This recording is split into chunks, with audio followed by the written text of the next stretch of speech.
Hey friends, this is DiPietro from Florida Family Voice coming to you here from the end of week 3 in Tallahassee, Florida. What a week it's been. We've been able to testify in multiple committees on pro-life, pro-family legislation. We've also been able to work with our partner legislators behind the scenes to ensure that our legislative priorities advance in the committee process.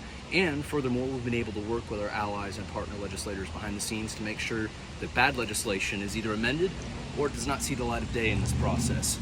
I'm extremely proud of the agenda that we've been able to advance this week. Just earlier today, the civil liability for the unborn legislation was able to pass earlier this afternoon.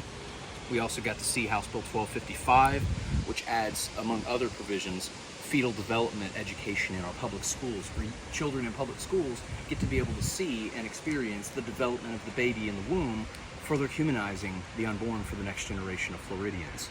Beyond that, we got to see the Harmful Materials for Minors Act pass in the Senate, which is protecting children from harmful, obscene materials by updating and changing the definitions of obscenity to make sure that we are truly rooting out harmful material here in the state of Florida.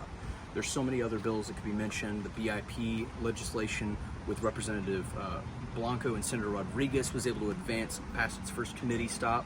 This bill basically reverses harmful actions taken by a state agency that basically removed faith-based providers from a key BIP program, state program that helps families and individuals going through times of crisis. There's so many other exciting bills that have been on the agenda.